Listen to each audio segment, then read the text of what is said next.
Welcome to Cartoonist Kayfabe. My name is Jim Rugg. I'm Ed Piskor. Today we're going to look at Steve Rude's Sketchbook. I'm pretty excited to dive into this. You can see I've even highlighted some stuff. But first, Ed, some plugs. Patreon.com/Ed Piskor is where I'm serializing my current comics project, Red Room. The idea is that with the invention of Bitcoin and the dark web, murders are happening like camgirl websites, like OnlyFans type shit on the dark web, in a truly anonymous fashion. People are getting away with it. Who are these people? Who are the murdered people? We're exploring this world with the comic. $3 will get you the archive. And I put new strips up every Tuesday. Issue 1 is up there to read right at this very moment. These are bootlegs that were printed from the high-res files. We sold out of the X-Men Grand Design Omnibus at our level. So they're still in stores, drips and drabs for those. You can find them on Amazon or whatever. But right now we're working on pimping the Ed Piskor Studio Edition. Super giant book, 5 pounds a book, scanned from the original artwork from Hip Hop Family Tree, X-Men Grand Design. You see some of the, even like the blue line pencils and stuff in this. Always one of my favorite parts of artist editions is seeing that underdrawing. What's funny is retailers hit me up and were like, "Did you draw on this thing?" I'm like, "No, it was just printed that way, man." But you can find it for a good discount. If you missed the discount on the Fantagraphics website, Amazon has it reasonably cheap at this moment. Great book. My latest graphic novel, The Plain Janes, was just named to NPR's Best Books of 2020 list. If you are shopping for anybody, I think it's in 5 categories or something. It's like art lovers, young adult, ladies first, comics and graphic novels. This is the book to put on your gift list for anybody that fits those categories. It's 500 pages about these high school rejects who band together and start making art in their little suburban community, public art. You know, think David Show, right? Spray painting the side of a building, that kind of thing. And you can get it wherever comics and books are sold, and there are several editions. This is the nice hardcover edition. There's a paperback available and digital. So Plain Janes for perfect gift for this holiday season, at least according to NPR. But we are here to talk about the Steve Rude sketchbook. Ed, the first time I saw this thing was in Ernie Steiner's studio workspace. We were talking about making comics and how I could make comics better, and he pulled out this sketchbook to show me some examples of things to work on and to try to get better. This is published by Kitchen Sink Press in 1989, and Steve Rude, of course, one of the great indie cartoonists, certainly of the 80s, with Nexus. But I mean, phenomenal draftsman, second to none in figure drawing.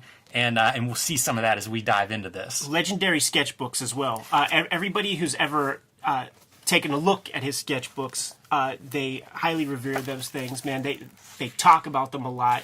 I worked in animation for a year and a half on a project with the guys who did the development for the Nexus is always in development for animated series. The guys who put together the 2008 pitch, and they were kicking it with Rude and were like, the sketchbooks are insane. Yeah, and this is a pretty good sketchbook. There's a lot of range, I think, whenever you get a cartoonist sketchbook. We looked at Chris Ware's not too long ago, and that's a phenomenal one, maybe one of the best. But there's a lot of range. They're not all guaranteed to be good. This is a good one. I wanted to point out this one quote where Rude talks about what he does in his sketchbooks, and he does a lot of copying, and he says that by copying the art of other illustrators, he's able to suck things in to analyze and learn how certain effects are accomplished. This is something that every artist I know does, and a lot of us don't talk about it, but we're visual learners, and you do those drawings and they do somehow inform your knowledge. You're able to do them then without that reference in the future. I think the problem is that we've all done that as kids, and then you stop at a certain point. Right. But it's nah, man, you keep it rocking. Steve Rude never stops. Yeah. And we're going to see it. But the very first chapter, Influences, Toth. So, this is near and dear to my heart. He talks about some of the things that really speak to him in Toth's work. One is Space Ghost, and we're going to have to look at... Steve Rude did a Space Ghost comic at Kamiko, mid-'80s, something like that is just beautiful and gorgeous and definitely worth a look. But here he talks about the influence of Alex Toth on his work and describes it as exacting simplicity. Sure, very well said. And how none of his aliens, no two aliens look the same. We often talk about the quality of a cartoonist as, can you invent a good-looking alien? And so he credits Toth with definitely having that ability. I love these fat lines. Just a giant, thick brush line that he's drawing all this stuff with. Love it. I think it looks amazing. Some great correspondence out there between Steve Rude and Alex Toth if you type in both their names. Yeah, I think Rude was a big fan of Toth. I'm not sure Toth was a big fan of Rude. There's some harsh criticism in some of that correspondence. Or if Toth was a big fan of anybody. That's fair. Cantankerous old dude. Yeah, he's pretty legendary for those correspondents being extremely critical. But a lot of these sketches are related to Rude's Space Ghost comic. Amazing, man. Like horse construction. Yeah, all the animals and stuff. Not an easy thing to do. The second chapter in the influences, Kirby. Could you make a better cartoonist for me? It's Kirby and Toth. You betcha. So this one we see this very loose pencil drawing that I love. This reminds me of Will Eisner. Use the side of that graphite, how sexy the side of that big wide pencil nib is, and it's what you see there. And this is from his Mr. Miracle one-shot special, another comic that's well worth looking at. Steve Rude's Mr. Miracle one-shot. Another one worth looking at. So, you get to see him write a little bit about some of these influences and his thoughts on these, what made them great, what he brings from them into his own art or tries to bring into his own art. Yeah, and these guys are definitely influences that I associate with Rude's work when you just see it on the page, man. So can't bury the lead. And there's some of those sketches. How good is he in pencil? Yeah, like, I don't know about you, Ben, but when I use the pencil, I use it like you were taught in second grade. Yeah. You know what I'm saying? But like, it's embarrassing when I look at this. When you take a look at like, I saw there was some stuff with like John Byrne on Sci-Fi Wire, and they're holding a pencil like this and drawing and stuff, and they look like artists doing that shit. You know what I'm saying? Like I think it's so cool, but I just I don't do that. So character design, again, this is, I don't want to say typical for a sketchbook, but this is, you organize it some way. And so that's how this book is built. And he created a lot of alien characters for Nexus, this outer space character that was interacting with civilizations throughout the galaxy. So you do need to figure out what some of these different races are going to look like. And we need to dig into Nexus too. I mean, that is one of those, I don't know if there's a more 80s indie comic than Nexus. And it's beautiful, so definitely worth your time and worth digging into. No, here's the thing, and I'm sure he has to mention it in there, but it's not sexy enough to get a Toth or a Jack Kirby section. But Andrew Loomis. It gets half the book. Okay. We're going to get to it. Okay, yeah. Yes, Andrew Loomis, there's no Steve Rude without Andrew Loomis. Figure Drawing for What It's Worth was like one of the most important drawing books for all these cartoonists, man. It was out of print for so long, and I think I got word it's out of print now, but Titan did that printing that's out of print. It's still available. You can find it in stores. So get it while it's hot, because who knows when it'll be reprinted again, because it was out of print for about 30 years. Here we're seeing, like penciled pages. Sometimes he inks himself, sometimes not. Kind of depends on the time. Sometimes artists will ink themselves for a period to almost establish how they want to be inked, or until they find that collaborator they like Gary Martin is somebody that inked Rude for a long time and even published, I think, 2 books on the art of inking from Dark Horse, where most of it is Steve Rude, pencils that he's showing various things on. So you can see the comparison inks and pencils. So instructive, for pre-internet. This is a book that I would look through and be like, okay, this kind of makes sense. What you're trying to achieve here. Layouts, chapter on layouts. So it goes through his process as half the book, and then we're going to see a lot of his process involves colors and painting and figure drawing. So we'll get into the Loomis stuff as we keep going. But this section in particular, these are what he calls ink roughs, where he's actually copying other cartoonists or pages and making like quick studies of black and white, what's on the page, or maybe, changing the black and white that would be on the page that he's studying and looking at. And you can see like there's a Toth copy. So he does a lot of this, like look at other pages and kind of, or look at other cartoonists and study what works and what makes those work. This was the thing that Ernie Steiner showed me. These are layouts, and this is actual size. So he talks about his process of making comics, and one of the first steps is laying out an issue, like on a piece of typing paper, for example, 1.5 inches, 2 inches high maybe. And I thought I would pull this issue, the these layouts are from and actually compare a few. So this is from the Nexus issue #1, and these are blow-ups of the actual pages. So this is page 1. This is me blowing it up to actual size, scanning it and printing it out. And then you can see the page that's the counterpart. And they're very, very close. I went through this issue page by page thinking, well, I'll try to find the pages that are the closest. You could just go in order if you wanted to, because they are very accurate. Sometimes little things will switch. So if you see this character, he switches them in the panel from the rough to the finished piece. But look at the detail of like this biker. And again, don't forget, this is the size. You know, this looks great at this size, very readable and easy. It's drawn this big. They're called thumbnails because back in the day they were drawn at that size. Like this is a tool that the old school cartoonists like really relied on. The idea is you got to get your storytelling in there. The shapes are key to composition, man. So you worry about all the filigree later. The shapes are everything. Get them in there, and that's what we're seeing there, man. That's exactly what Steiner tells me, and that's exactly what's written in here, is the idea that if you can read them at this size, they'll read at this size. So make them readable in that thumbnail stage, and that part is done. I think of it as like the foundation, you know, like when people build a house, they talk about get the foundation right. Yeah. Everything else will be easy. That's kind of how the layouts are. So let me put something out there to the Kayfabers right now. Because and I brought this page just because we see the pencils, you know, kind of at big size, so you can kind of see the rough and how that all the whole process translates. That's a good image, like screen grab that thing right there, man. But I put together a template of you could lay out a whole issue on a piece of typing paper, and I'd be happy to make this available. But I don't know how, like, the best way to do that to put it online. Like, you know, obviously we'll put a link in the video. Like if we put it on your Patreon. Yeah? Yeah, it's like a high-res PDF that people can download and make that post public. I've done that with every now and then I'll do that with stuff, but I put templates on my Patreon because it's where you can kind of put a decent-sized file and people could grab it. Done. And then it's a plug. Done. Patreon.com/EdPiskor. Yeah, the template will be there. Very cool, man. So, you know, continuing on, this is actually Mike Barron, the writer, would do these rough sketches. And so even though these are perfect, there's a step in between even. So this is Barron? Yeah, these are Barron sketches. Great artist, man. You know, with his script would include these kind of notes, and you know, like this would be Barron, and then you see Steve Rude right away going into the margins and starting to work this stuff out. Here's another example of pencils versus like your rough.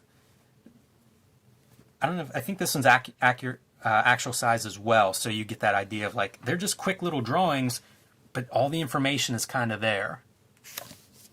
He's phenomenal too, man. You know, if somebody's going to show you this kind of level of detail, you'd be hard pressed to find somebody better than this. You know, just how diligent he works at it. Getting into things like cover roughs and working those out, it's really great to see the process described too. As like, you know, he might do 10 of these roughs to try to figure out. He knows what the elements are, but now how do you make all those three figures work? Read well, look exciting, you know, if it's going to be a cover on a stand. And this is the process. This is why you do sketches and roughs, and, you know, everybody wants to get to that final piece, me too, but it pays to do this. This is your groundwork. Root's a fascinating guy when we talk about graphomania, because I consider him to be that. But when we think graphomaniac, it's certainly when we think of Outlaw Comics or whatever, we're thinking about Chicken Scratch, and we're thinking about a lot of like little noodle lines and quote-unquote detail. Yeah. But he's a graphomaniac. His thing is about structure, though. Right. You know, and like making those lines count. And graphomaniac, in as much as like, I don't think he watches TV very much, this motherfucker's drawn, filling sketchbooks up. For sure. And there are a lot of these like going through the process, so it's great to see from the sketchbook to an actual cover that he makes. And he talks through that process, why he picks one composition over another, and, you know, what he's doing in these roughs. And you see he's mixing media, you know, like he's putting paint down to very quickly work out color ideas. I love these. And you know what? You can do this on an iPad. If you're using Procreate, like you can very quickly do a color rough. I'm not interested in the debate about, you know, whether digital or working on paper is better, one or the other. But for the sake of like, I want to do 10 color studies real quick, that's a pretty easy tool to pull out and use, especially if you're a digital artist or if it's already part of your process. Right, because that takes away the excuse of cleanup. There you go. Yeah, whatever removes the excuse from like, do the 10 studies. Get the right one. The best version is all that really matters, and the tools are sort of secondary to that. So here we go. Figures. It begins and ends with Andrew Loomis. Boom. And, he ruminates on Loomis and those books and his experience with figure drawing. And this stuff never ends. You study almost any artist. We saw it in the Chris Ware sketchbooks. That figure drawing stuff, it's permanent. It's as long as you're drawing comic books that feature characters and human figures, you're going to be studying that. Yeah, and you could never stop learning about it because you could focus on little parts, getting the volume to the characters, getting actual gravity to work is another step. It's a life's learning experience, man. Like it never ends. Yeah, and he's looking at other artists. He's looking at books. Some of these are life drawing, and he notes that. So it's everywhere. Whether it's copying art or from life, he's doing all the drawing. It's funny too. Whenever he'll be like, this head didn't work, so then he had to make it work. I see that too often with these artists that I think are phenomenal, and it's like I don't know why you whited out that line. Can't see it. And the sketchbook, it's a nice piece of ephemera, but it's really your place to fuck up. A lot of pros, they talk about the value of academia and going through school as writer or artist is really to get your dog shit out of the way, so that when you launch into your professional career, it's not embarrassing to you. But your sketchbook is your place. Nobody has to see it if you don't show it to anybody. So try some things. I didn't use a sketchbook for like 10 years. It just wasn't, I don't know. I would just draw on scrap paper or whatever. I like having the sketchbooks because then I can go back and see the stuff. Mm-hmm. And you can really see like, I was doing this issue of Street Angel at the time, and you'll see all of those cover roughs and, all that work. But yeah, it's a tool. Like I can't imagine not using one now. But part of that tool is the organization of like, it all fits neatly. Like right. I can have just one thing that I'm working on and, until it's full, and then throw it in a box of old sketchbooks. But this is what you see throughout this. And I don't know whether this is bunched up or not, but it's instructive to me to just think like even a guy at Rude's level is still doing this kind of work. Yeah, and it shows. Like there's a subtlety to his character art, like the figure work on his comic pages, and there's like a kind of like flowy elegance to the figure that you cannot get there intuitively. Like it takes study and understanding of how the human figure works to be able to get to that kind of subtlety of body language that he's able to get on the page. Some of the stuff that's neat is the way this is broken up. It kind of shows you what he considers important. We have that big section of figure drawings, and then we have these heads, like its own chapter of all these heads where it's like, in addition to the figures, like you want those faces to be expressive, you want to have different faces that you can reference, and so it's almost a different chapter of like, go draw a bunch of faces, right. Study all these faces. I'll see people do that now and then on like Instagram or whatever, where they're just randomly drawing, well, probably not random, they're picking which ones they draw, but, just drawing from all of that feed. And then the last chapter here is on inks, and I think it's telling that this is the end, that inks is sort of the last piece. Makes sense, if you're the guy doing the penciling and laying out the comics, there's a lot more in the storytelling, I think, before you get to the inking stage. And I mean, now half the comics out there aren't even inked. Half of them aren't even on paper, probably. But same kind of approach where he's just studying things. Like he'll see some ink technique and then want to get that down and see like, how does it work? How do you capture, that kind of inking? And I don't know that he's ever used this kind of inking in his comics, but again, one more thing of like study everything. It's like that Chris Ware sketchbook, man, where you understand the nuts and bolts, and if a moment in a comic ever comes up where such a thing is required, you have the facility to do that. I think that's Humphrey Bogart. Yeah. So pretty fun. I like these sketchbooks. It's a big part of comics publishing. Like you can find sketchbooks on almost any successful cartoonist has some version of this out there. Like I said, they vary a lot. This one has a lot of good information, especially for making comics. It's not just like, here's some drawings I did that I'm proud of and want to show off or get a paycheck.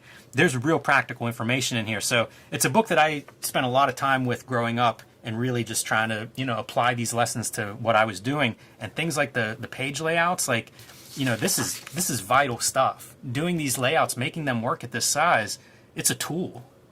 Yeah. Once again, got to get it. Got to get the things right. It's your blueprint. You know, can't build the house without the blueprint. Yeah, no doubt about it. So, Steve Rude's sketchbook. This is a good one, and probably not the last sketchbook that we'll look at on here. Yeah, that's for sure, man. All right, Kayfabers, like, follow, subscribe to the YouTube channel. Hit the bell. We'll notify you when the next vids are available. What's in shops, Jimmy? Right now, NPR's Best of 2020 book, The Plain Janes, available wherever books are sold.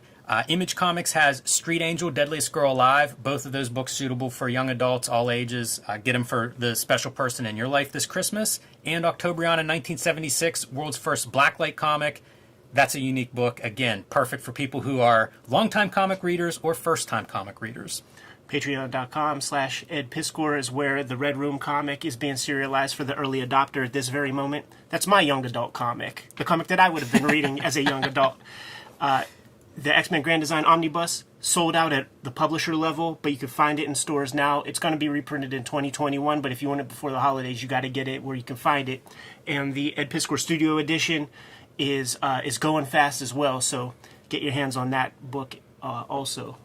You can subscribe to the Cartoonist Kayfabe e-newsletter at the links below this video. You can find Cartoonist Kayfabe t-shirts and merchandise at the links below this video. Give them one more set of marching orders, Jimmy. We'll be on our way. Make more comics.